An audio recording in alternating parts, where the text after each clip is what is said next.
ඔන්න අද මං තේ වෙලාවට හදාගන්න පුළුවන් ලේසි පාන් රෙසිපි එකක් තමයි අරගෙන ආවේ.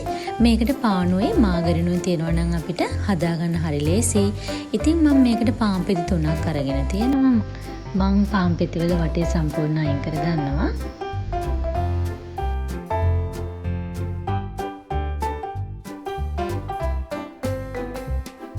හරි, දැන් මම මේ පාන් පෙති 3ම චුටි චුටි කෑලි වලට කඩා ගන්නවා. ඊට පස්සේ ඔන්න මං පෑන් එක ලිපේ තියලා සීනි තේ හැඳි 3ක් දාගන්නවා.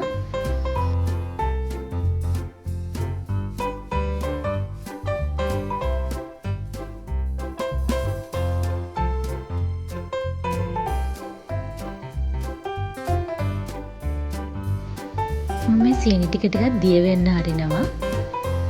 පොඩ්ඩක් සීනි කැට ගතියට ගන්නෙ නැහැ. ඉතින් මේ විදිහට සීනි ටික දිය වේගෙන එනකොට මං ඇස්ට්‍රා තේ හැඳි 2ක් දාගන්නවා මේකට.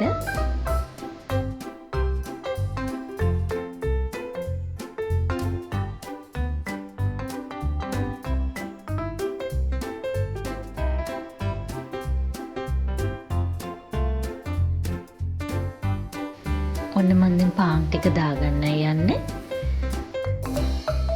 ඉතින් ඔන්න අපේ පාන් එකට ලස්සන පාටකුත් ඇවිත් තියෙනවා. ඒ වගේම හරිම රසයි මේක.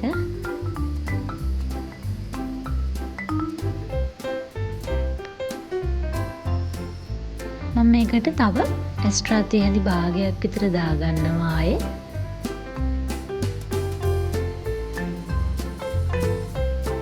මම මේක තව ටිකක් වෙලා ක්‍රිස්පි ගතියට එනකම් පෑන් එකේ මද රසයෙන් රත් කරගන්නවා.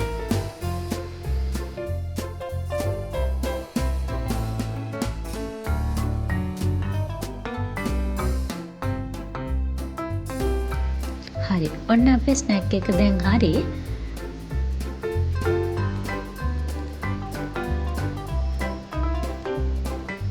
හරි, මම මේක ඔන්න දැන් බා ගන්න තමයි යන්නේ. අපේ ස්නැක් එක ඔන්න දැන් හරිම රසණෙන් අපිට රස බලන්න පුළුවන්.